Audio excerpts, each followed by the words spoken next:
Welcome back. In an article posted on psychologytoday.com, the late Alex Niles, he had discovered he had cancer a little bit before he wrote this article. He has since passed away. He started his article kind of about trust and coping and moving on in the face of great trial. He started it this way.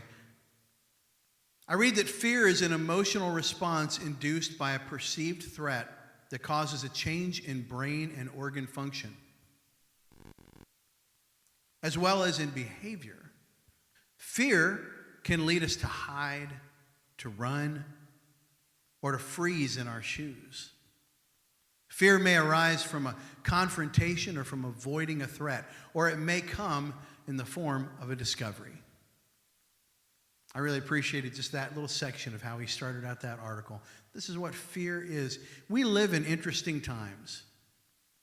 As Tony said a little bit earlier, we live in some very interesting times. And this particular couple of weeks has been pretty interesting, has it not? I don't recall any time in my life, including the weeks after Hurricane Harvey or even after 9/11, where I've witnessed more people living in such a state of fear. The unfolding world event, really, that surrounds this whole COVID-19 coronavirus, it could certainly lead us to hide, to run away, or to freeze in our shoes. But while I understand those feelings, I also understand this, gang. We are the church of the living God. And as his children, we're formed and called to be driven by something entirely different. We can choose something more than fear. We don't choose that because we happen to be resilient people. I mean, I'm sure there are resilient people in here. But what I'm saying is, we have a choice to make that comes from something beyond ourselves. And that something is definitely worth sharing with other people. As a matter of fact, there's an interesting writer and theologian. His name is E. Stanley Jones, Dr. Jones. And he writes this: I am inwardly fashioned for faith, not to fear. Fear is not my native land. Faith is. I am so made that worry and anxiety are sand in the machinery. Faith is the oil. I love that. Worry is so replete with elements that clog us up, that slow us down, that throw things kind of into turmoil. As a matter of fact, you can ask health professionals, like worry and concern and anxiety can often compound medical situations. They can actually sometimes lead to medical situations. But like you said, we are inwardly fashioned for something else. We're inwardly fashioned by the God of the universe for faith, not fear. It doesn't mean that fear isn't a strong emotion or a strong feeling. But despite the strength of those feelings, there is something more. And the great thing about it is it's something that resides outside of us. Something we can latch onto, something we can hang on to when times are very difficult. So today, I'm going to share an account from Scripture. And I've got a lot to say because it's hard to teach this without covering the depth of what this book is about. Okay, so I'm just going to kind of try to roll through this story as fast as I comfortably can, not to leave us all in the dust, but we need some backstory a little bit. It's a story all about living in faith and not in fear, in a situation that was terrifying. And as we start, here's just a little backstory to give you a little bit of context. This is in the Old Testament, and it's been over 90 years since Jerusalem was sacked and fell at the hands of the Babylonians. The people were carried off, most of the people, a majority of the people were carried off to Babylon. They spent 70 years in captivity, okay? But now, empires come and go. And Babylon was toppled by another superpower, Persia. Everybody that has ever watched the movie 300 knows about Persia and this time period, and even the king that we're talking about, although I don't think this king was remotely close to the depiction of the king in that movie or in that comic book or anything else. But this is basically in the time of Xerxes, the king of Persia. And at this point, many of God's people have returned to Jerusalem to rebuild the city. They rebuilt a temple, rebuilt a wall. That's what books like Nehemiah are about. But now others have remained in settlements all around the Persian Empire. There is a large Jewish remnant that is still basically living in captivity. They're living in Persia.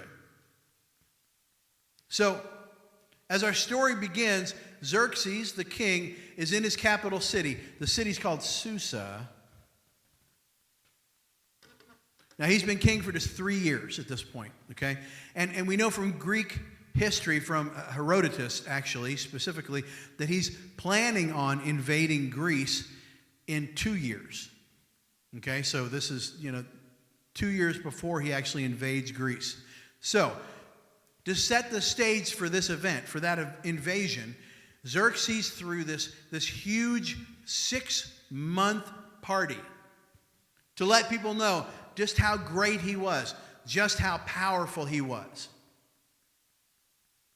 And when the feast ends, he has a more intimate party for all the guys that occupy the fortress at Susa. Now, I can imagine that a 6-month party has a lot of interesting activities involved in it, okay? But this party, after the party, is just what I would call frat house, okay? It is, how can I say this? The main purpose of the party is to get drunk. That's the number one goal in this party, is to get drunk. So every single person who's invited to this party has a 24/7 open bar. They can drink whatever they want, whenever they want, as much as they want, as long as they want. For a solid week. It is a 7-day, 24-hour-a-day drinking party. Okay? Now, in this drunken state, Xerxes decides, I've shown off just about everything in my kingdom. I think there's one more thing I want to show off. And so he calls for his wife, Vashti. And he says, Vashti, I want you to come in and just walk around in my drunken frat house party. Wear your crown, but that's all I want you to wear. So, she won't go. See, she knows I'm not about to be gawked at by all these drunken guys that work in the fortress here in the palace where I'm queen. I'm not going to parade myself around in there. And she also knew that not only will this be a disgrace to me, but when he sobers up, this is going to be a disgrace to him. I get this. And so she was a woman of conviction. And even though she knew the price would be high for her to refuse the king, she sends back word, tell the king I'm not coming. Now he was furious. He was drunk.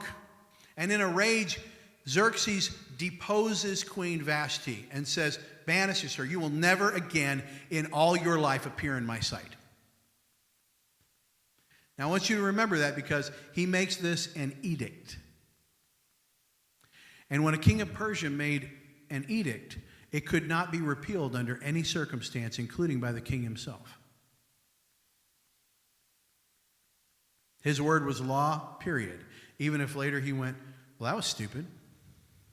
Which, incidentally, is exactly what he does. As he starts to sober up, he begins to miss his beautiful wife, and he also misses the companionship that they had, and he gets that he was really in error in making this decision, but can't do anything about it. So his nobles suggest basically, you know what you need to do to make the best of it? You should throw an all-empire beauty pageant to choose another queen. This will be better for everybody. And in the culture that he's in, remember, I mean, he just had a 7-day drunken frat party, right? You know, and he's like, well, cool, that's what I'll do. Okay, that's great. So you got to understand, in the book of Esther, God's name is never mentioned. And this is the book that we're in right now, okay? But it's here, right here in this part of the story, that we begin to see the invisible hand of God moving clearly. Remember, his name is never mentioned specifically, but his hand is moving in the entire story. See, because this young Jewish orphan named Esther, who has been raised by her cousin, Mordecai, is chosen. Sometimes they refer to him as her uncle. It's probably technically her cousin, but he was much older. So she is chosen as one of the girls from her province to go be a part of this basically about year-long process in the Persian Bachelor. Okay? So she doesn't really know what to do. Mordecai advises her, well, you've been summoned by the king. So as you go, for the time being, maybe don't reveal that you're Jewish. Just keep your nationality a secret for now. And so she does. She listens to the advice, and she settles into the preparation process. Like I said, the preparation process is at least a year. So all these ladies are taken into the palace and sort of primmed and fussed over for a year, and they go through these Persian beautification processes, whatever that means, really, you know. Or if you want to choose Persian exploitation processes, whatever you want to say, okay? But they go through this process for a year, and after this time, when they go to choose this one new queen, and I have to be honest with you, she's probably not the only queen, right? This is Persia. She's probably a part of a harem, okay? But when the process comes to fruition, of all the ladies in the kingdom, Esther is chosen. So she becomes the new queen in place of Vashti. Now, soon after this happens, Esther gets her cousin, Mordecai, a job as a judge sitting at one of the palace gates. She knows Mordecai. She knows his wisdom. She knows he would be very good in this position. So she arranges that if the job can be his, and he is in that spot. And one day, while he's sitting at his post as this arbiter at the city gate, he overhears a conversation between some palace workers who are disgruntled, who are planning on assassinating Xerxes. And so he he sends word to Esther, telling her about this plan, this assassination plan. Because if you think about it, it's inside the palace. It's got a chance of working, right? It's an inside job. So he sends word to Esther, hey, these guys are talking about assassinating the king. And Esther tells Xerxes about it, and she gives Mordecai's name as the one who uncovered the plot. And the king, he has the two conspirators executed, And then he has the incident recorded in the official Persian records. And honestly, then promptly forgets about it. So hang on to that little piece of information because it's going to be important in a little bit. So in chapter 3 of Esther, okay, because we're cruising right along with this book, we meet this guy Haman for the first time. Haman. Now, as I say that word, I'd like you to say it again with me, and I'd like you to think about probably the worst meal out you've ever had. And I want you to associate that with Haman, okay? So as we say his name, think about that. Are you on 3? Ready? 1, 2, 3. Haman. There you go. That's the way you should always listen to that name, okay? As you hear it in Scripture every time, all right? So chapter 3 is where we meet Haman for the first time. He was this cocky guy. He'd been promoted by Xerxes to a position that was really higher than any other noble, and he loved that. He acted that part to the T. He demanded that everyone else, except for Xerxes, bowed down before him whenever he walked by. So everybody did around the palace, except Mordecai. Because Mordecai was a Jew, and he wasn't going to bow down to anybody but God. So, word gets back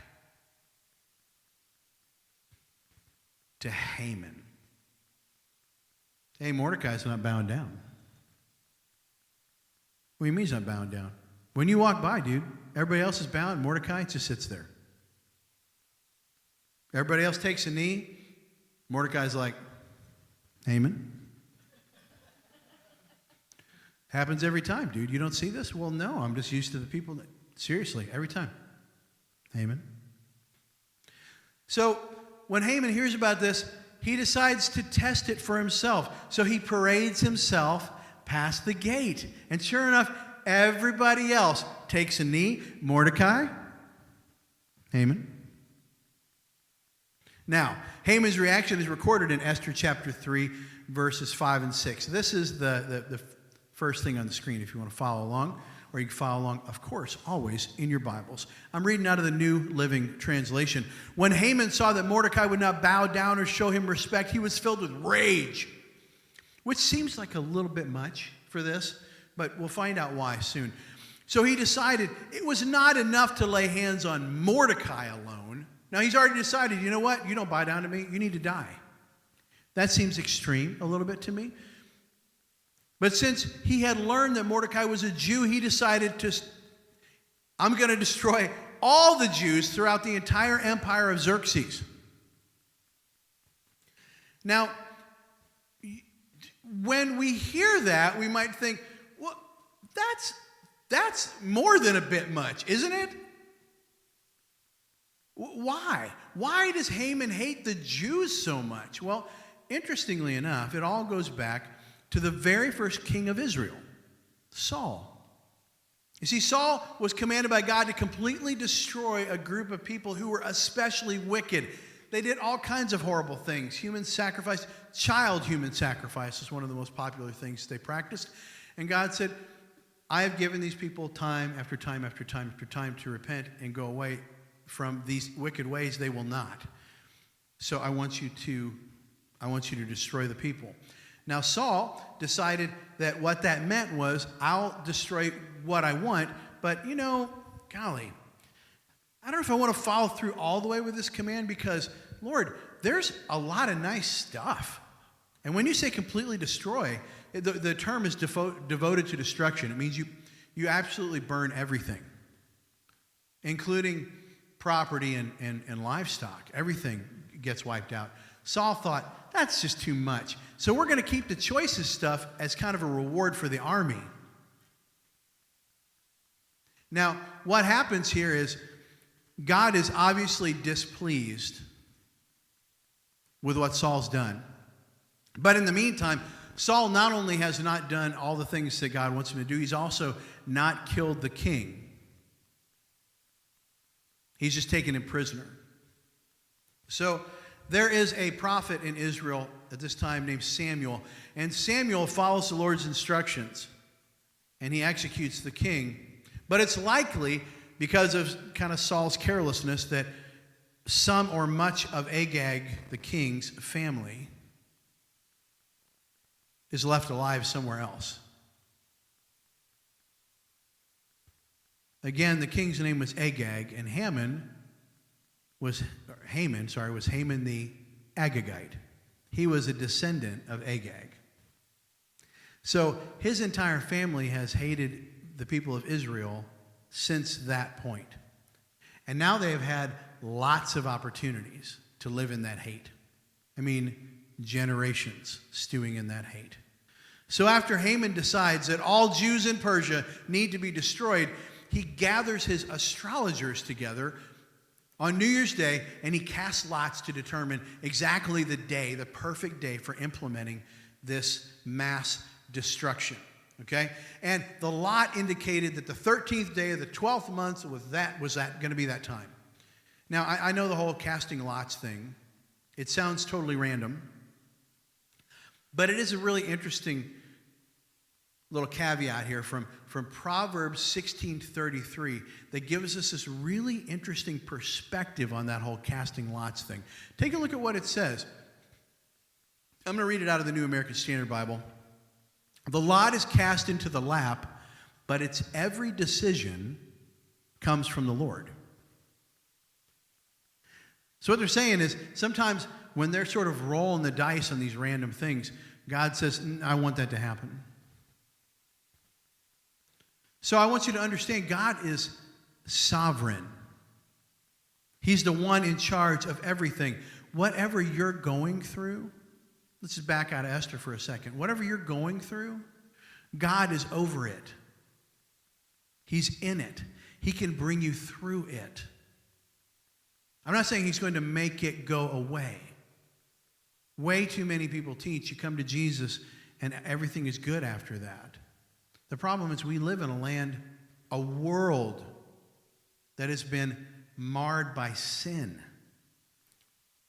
So even though he is changing us from the inside, sin is still not only acting on us, but it's acting on the entirety of the world. So things like disease,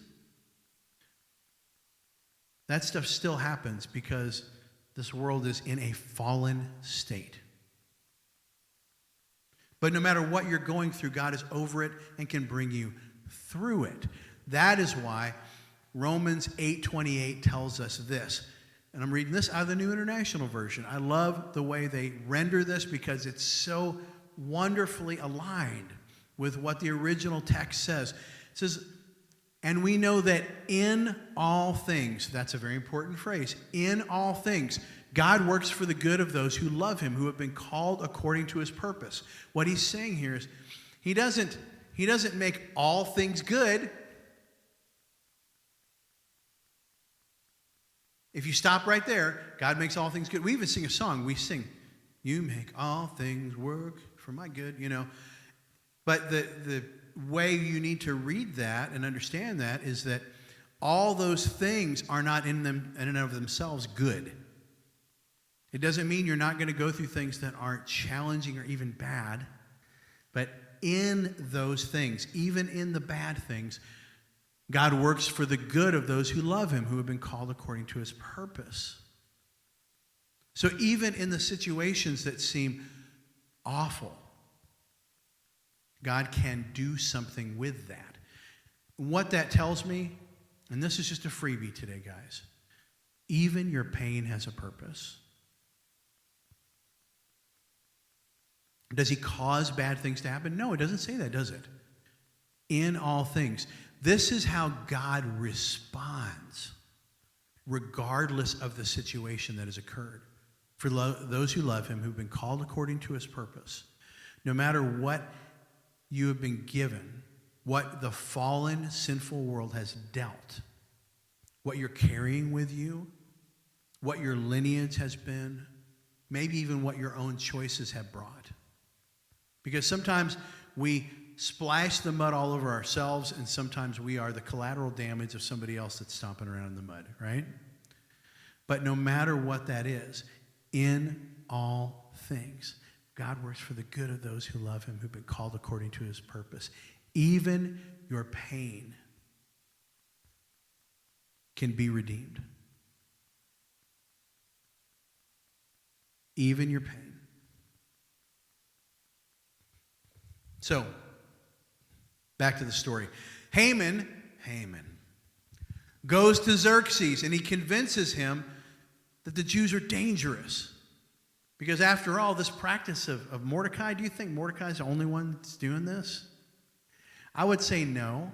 Because if we look back in history a little bit to when Babylon was in charge, I seem to remember 3 young guys that were brought into the court of this Babylonian king named Nebuchadnezzar. And Nebuchadnezzar had this giant monolith built that was a representation of himself. And he basically said, you know what, I'm bringing the whole Babylonian marching band out, and every time the horns play, I want everybody to fall on their faces. And so they do this, and obviously these young guys in the royal court are kind of right in prominent spot, right? And everybody plays, the band says, all right, here we go, and they fire it up, everybody hits their faces, except these 3 guys. Babylonian names given to them, Shadrach, Meshach, and Abednego. So the reality of the Jews resisting this idea of worshiping a guy, it's not singular to Mordecai at all. There's another guy named Daniel. Same thing. Don't pray to any god but the king. Every day Daniel goes in, prays to the Lord. Eventually lands him in a pit where they keep the lions that they use to basically tear apart criminals. And in the morning, Daniel's still there. Just like after Shadrach, Meshach, and Abednego were cast into a furnace that was so superheated that it killed the guards that opened the door. From a distance, the king says, how many people did you throw in? There's 3 guys, right? Rack, Shack, Benny. Why do I see 4 guys walking around? And one of them has the appearance like a son of man. You know, like a god. See, there's a fine heritage in captivity of the Jewish people basically saying, not bowing to you. So Haman takes that wonderful heritage and he goes to Xerxes and says, these people are just nonsense. They're just troublemakers. Isn't that amazing? That it's just interesting to me that throughout history, lots of people groups have been persecuted, but universally what you can find from the beginning of time, essentially, to today, is that the Jewish people are often singled out for persecution and for annihilation. I wonder why that is. It's almost like that people group must be associated with somebody special. And there's an enemy that really wants to destroy them because they're the representation of this covenant maybe that he has with people. Call me crazy, but it seems like there may be some connection there. So Haman convinces Xerxes, man, these people are awful. So as he continues to talk, he's building this all up. And Xerxes seems to be a fella that is fairly impressionable when it comes to his advisors. They can swing his attitude. And he gets to the point where he's like, well, maybe these Jews are awful. So what do you think we ought to do? He said, well, I think we ought to just annihilate all of them. Choose one day. We'll make it kind of a holiday.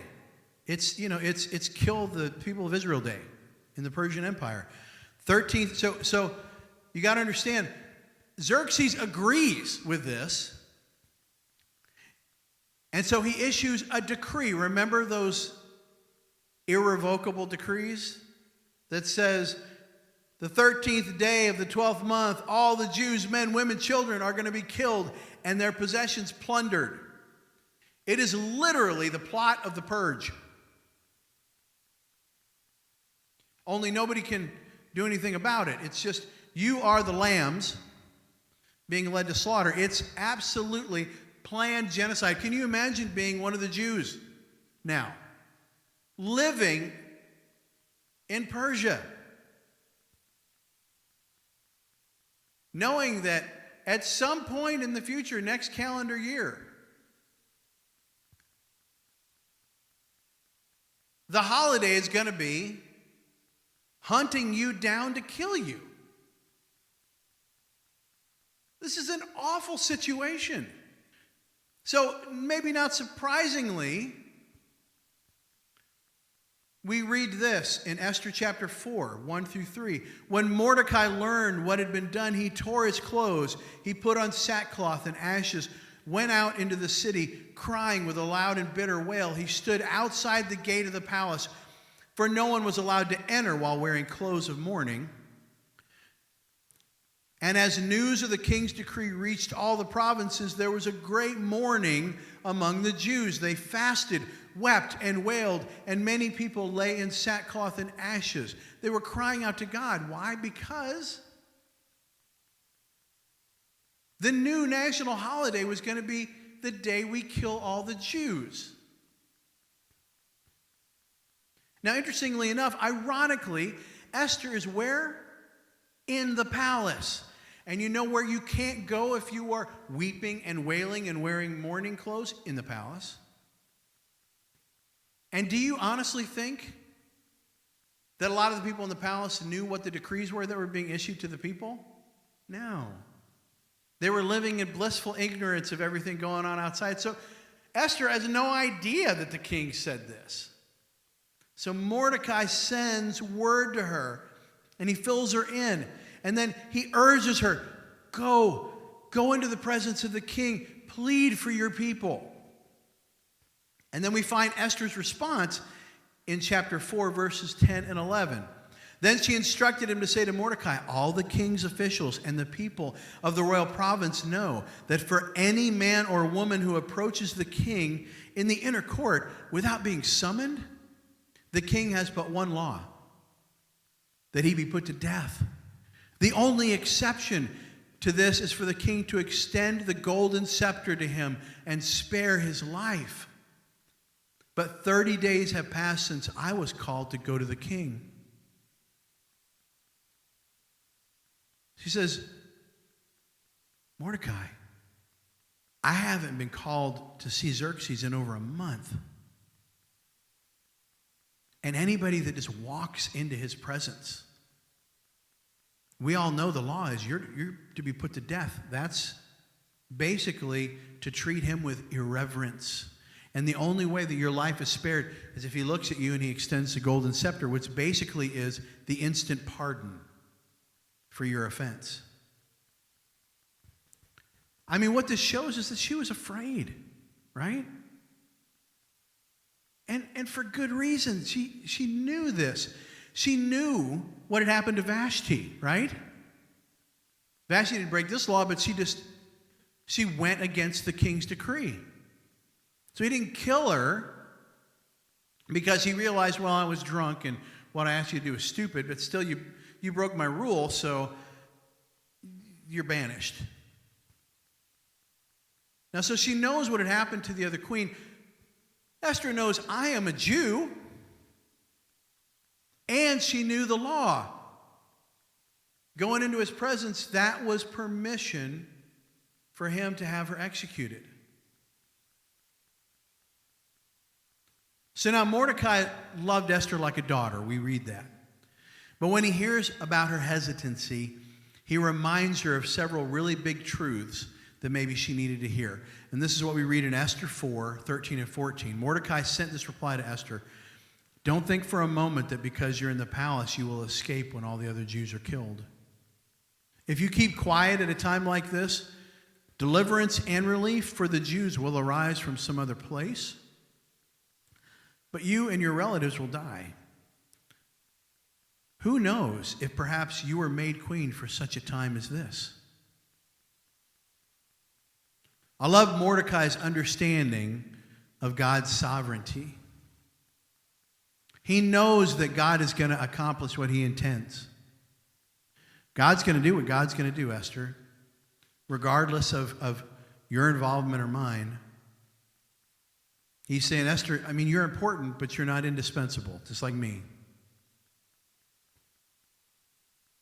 If she refused to seize the moment, she would miss the opportunity to serve God.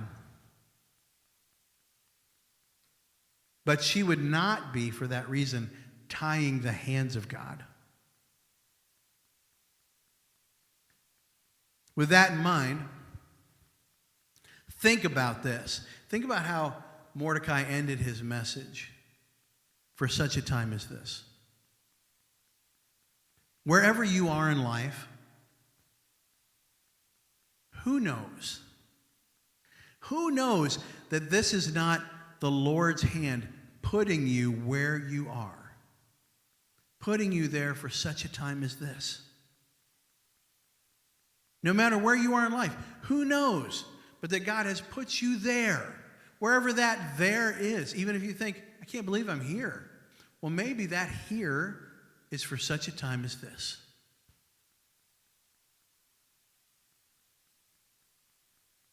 To bring glory to God, to bring glory to his name. You may not even like it, not the glory part, but where you are. But the question really is, will you obey even when it makes no sense? Even in the face of fear? So this is where Esther finds herself, right?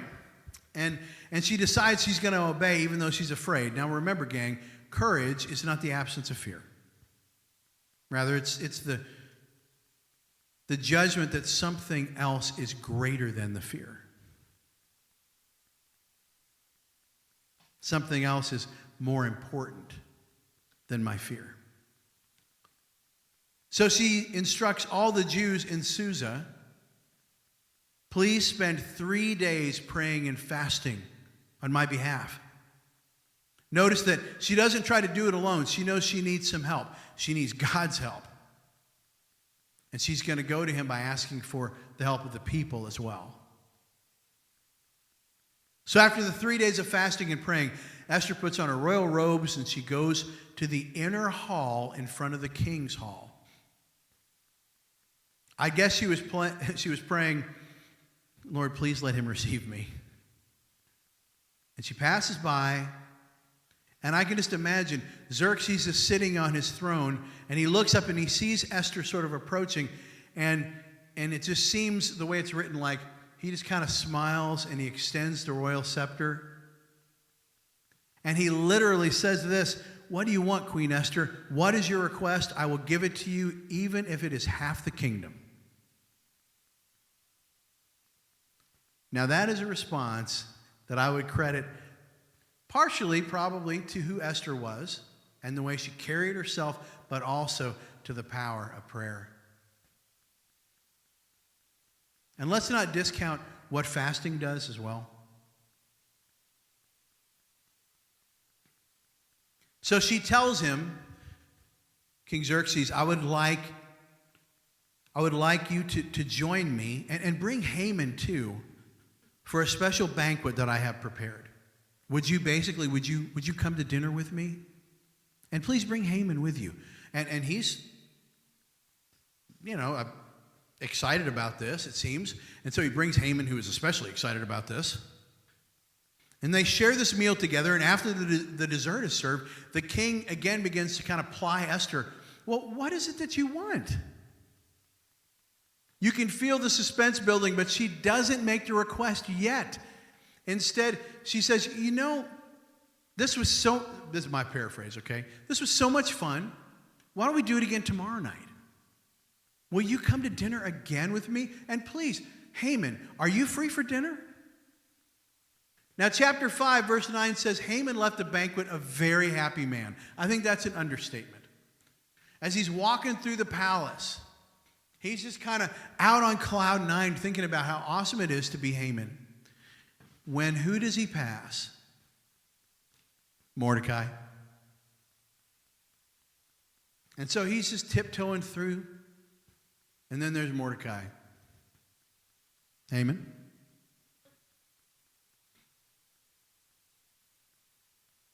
So Haman now is thrown into this complete rage, Like it's just, you've ruined my dinner. And he manages to control himself because he doesn't have the authority of the king, right?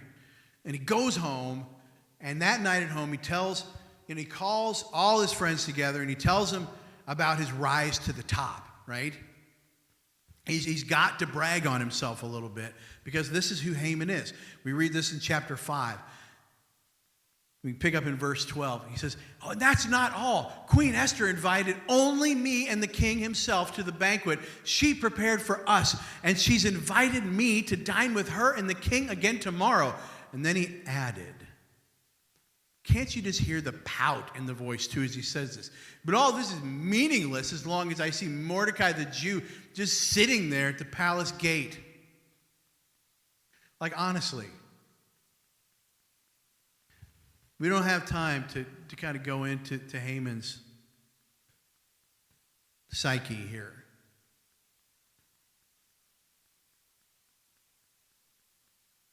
So, in an effort to make him feel better, Haman's wife and his friends come up with a great idea.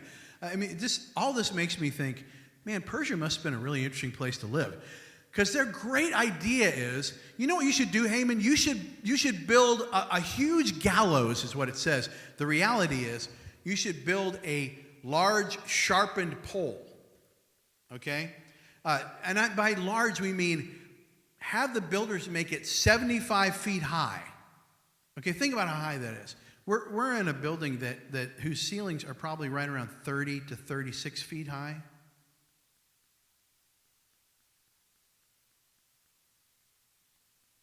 Maybe not even that much. Probably maybe 20, maybe at the peak on the outside. We might have gotten to 30, but what's that? I'm gonna agree to disagree on that one. Because that's a 9 foot right there. So, well, maybe. I'm just gonna say, maybe 18, maybe you could be right. You could be right. The point is, think about 75 feet now. Think about 75 feet. And the idea was, you're not going to hang Haman. You're going to impale him or hang Mordecai. You're going to impale him on the pole. Now, no matter how you look at that,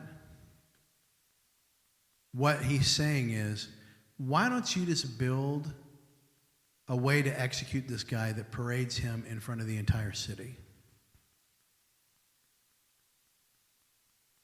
Why don't you just go ahead and build a 7.5-story pole? Does anybody work on the 7th floor of their building? I mean, so could you imagine, they get to work immediately on this pole. Like, he's so excited about this that he has people probably beginning the construction overnight.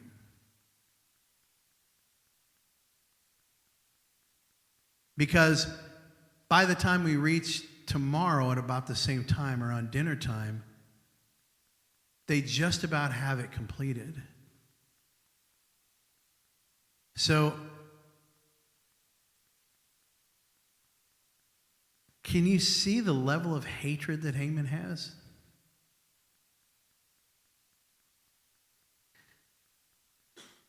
So we kind of move from the sort of the bipolar Haman, who's happy about how popular he is, but hates Mordecai and doesn't just want to kill him, but he wants to kill him on a pole that's going to be visible through pretty much the entire city. And then we go to chapter 6, and as chapter 6 opens, we find Xerxes, and Xerxes is unable to sleep. He's having a hard time getting to bed. And he's tossing and turning, and I can't believe his insomnia is an accident. I have a feeling that God's a part of it. And I think he's moving behind the scenes again. Now, since they didn't have Tylenol PM back then, Xerxes asked one of his servants to read from the official records. Surely that'll put me to sleep. Read me the stuff that's been happening in the kingdom for the last year or so. Just pick a spot and just start reading the docket. Just let me hear about it. I'm sure I'll fall asleep. But as he's reading, the servant gets to the part about what Mordecai had done several months ago. Remember, he uncovered that plot, that assassination plot? And Xerxes is thinking, I can't believe I forgot about this. Which is interesting to me. Like somehow Xerxes, he feels this twinge like, oh man, I really let this guy down. Which is interesting to me. Again, I don't understand a lot of Persia right now. This kingdom, the whole thing is just very back and forth, Let's comfort this friend of ours by telling him, build a pole to impale this guy. That'll make him feel better. I'm drunk and I'm going to depose my wife and tell her I'm never going to see her again. But now I'm in the middle of the night, I'm reading or having a servant read to me this stuff, and I discover that I let a guy down, and he actually feels bad. It's just an interesting story, but he does genuinely feel bad that he hasn't recognized Mordecai and what he did. I would also say, is that feeling a coincidence? Based on everything I just said. There's a lot going on in Persia right now that doesn't make a whole lot of sense, except if you add this one true God working in the background. So Xerxes asked his servant, what have we done to honor this Mordecai guy? And he was probably kind of embarrassed when he realizes we really didn't do anything. We took care of the conspirators, but we really didn't recognize him. And now he's feeling bad. And by this time, it's morning, and Haman arrives to the court, okay, because he wants to be the first in line to talk to the king, because he wants to talk about the way he's planning on killing Mordecai. But before he can talk about impaling Mordecai on a 75-foot pole, the king asks Haman a simple question. What should be done for the man the king delights to honor? What do you think, Haman? If the king delights to honor someone, what should he do? Now, Haman, who is he thinking about? Who is Haman programmed to always think about? Haman. So Haman's thinking, nice. What a day this is going to be. I'm going to talk about getting rid of Mordecai. I'm going to be honored and go to a banquet with the king and the queen. So now he's got delusions of grandeur running through his head, and he can't wait to sort of slather it on. So we pick up in Esther 6, 7 through 12. So he replied, if the king wishes to honor someone, he should bring out one of the king's own royal robes, as well as a horse that the king himself has ridden, one with a royal emblem on its head. Let the robes and the horse be handed over to one of the king's most noble officials. Somebody under me, of course. And let him see that the man whom the king wishes to honor is dressed in the king's robes and led through the city square on the king's horse. Have the officials shout as they go, this is what the king does for someone he wishes to honor. Now I'm sure he's really pleased with himself at this point. Excellent, the king says to Haman, quick, take the robes and my horse and do just what you have said for Mordecai the Jew, who sits at the gate of the palace. Leave out nothing you have suggested. So Haman, this is a Bible, guys. I'm not making this up. So Haman took the robes, put them on Mordecai, placed him on the king's own horse, led him through the city, shouting, This is what the king does for someone he wishes to honor. Afterward, Mordecai returned to the palace gate, but Haman hurried home, dejected and completely humiliated. Because because God. Talk about having a bad day. When he gets home, his wife and his friends tell him, "You'd better leave this Mordecai guy alone." But now before he can do anything, before the conversation can go any further, the king's servants arrive to take Haman to the queen's banquet. Because the entire day has been spent with him parading Mordecai around the kingdom, shouting, "That's what the king does. Someone he wants to honor. Clap with me." You know? So guess what he doesn't have time to do? Cease construction. Yeah, things are just starting to heat up for Haman. They get to the dinner. The king asks about Esther's request. And here she reveals that her request is all about asking the king to spare the life of her and her people, saying they have been sold for destruction, sold for slaughter, sold for annihilation. Now, of course, Xerxes, in typical Xerxes fashion, is furious. Who would do such a thing? And Esther leans back in her chair, I can imagine, and replies, "This wicked Haman over here is our adversary and our enemy." I imagine this is the point where Haman vomited a little bit in his mouth.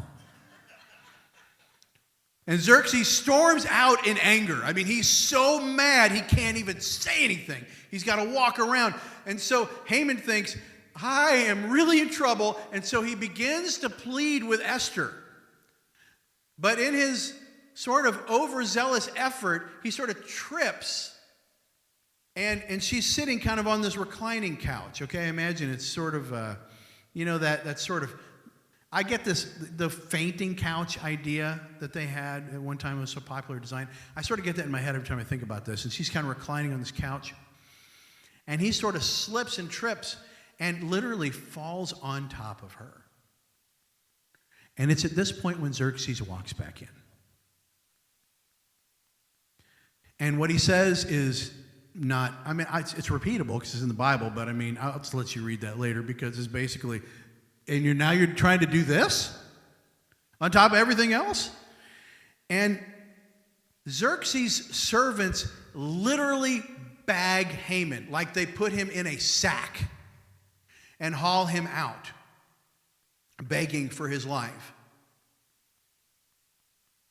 And as they're doing this, one of the other servants, this is how popular Haman really is, one of the other servants happens to just say out loud to the king, "You might be interested to know that he's been building a 75-foot pole in his backyard to impale Mordecai." Wow. Yeah, you see where this is going, right? I don't even have to tell you the rest of the story. Haman ends up on the pole he's erected for Mordecai. Queen Esther is given all of Haman's estate, both the land and the property. Xerxes, because remember, he can't take back the decree he made about the Jews, but he issues another decree that says, you just need to know, though, that on this day, that 13th day of the 12th month, I've given the Jews permission to fight back. As a matter of fact, I've also given them permission to attack on that day anyone who has already declared themselves to be the enemy of the Jews. Why did he do that? Well, because Haman had a family, right? So the Jews are not only saved because of this, they become more established and secure,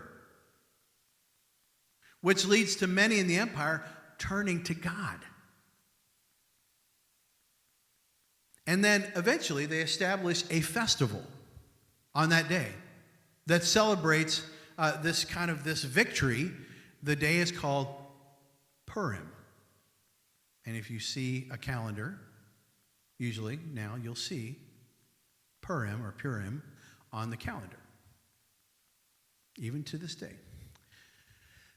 Esther 10:3, Mordecai the Jew became the prime minister with authority next to that only of King Xerxes himself.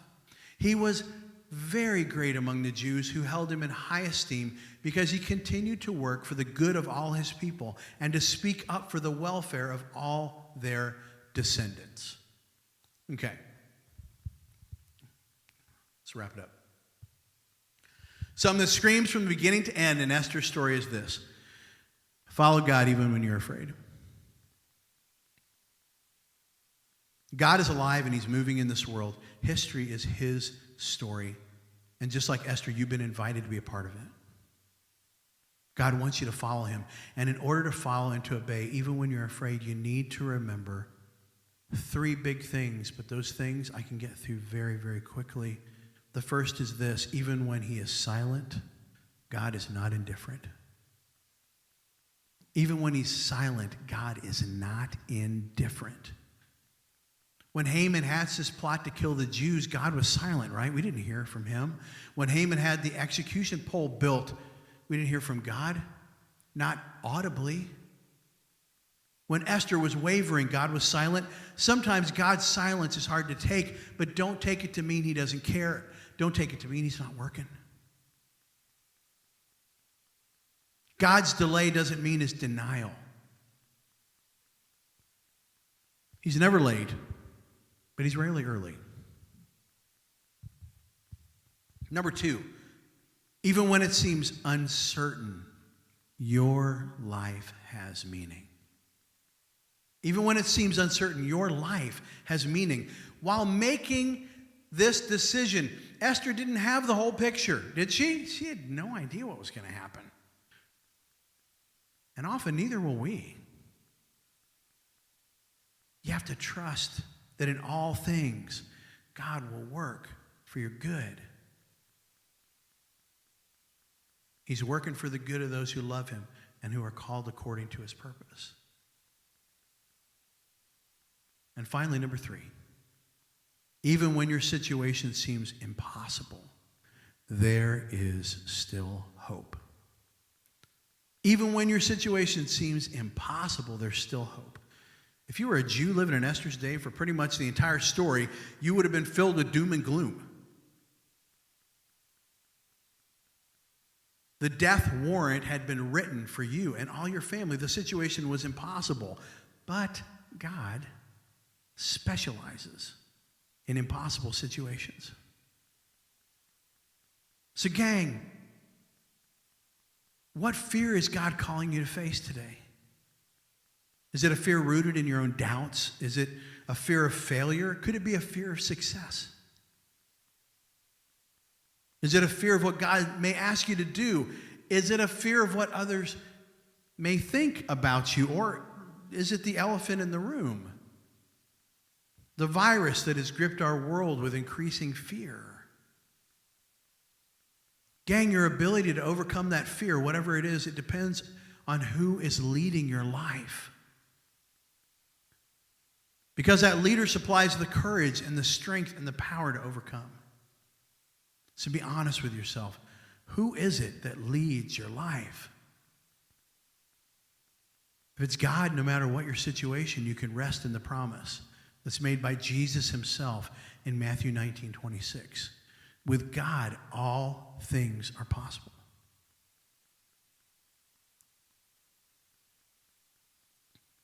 Let's pray.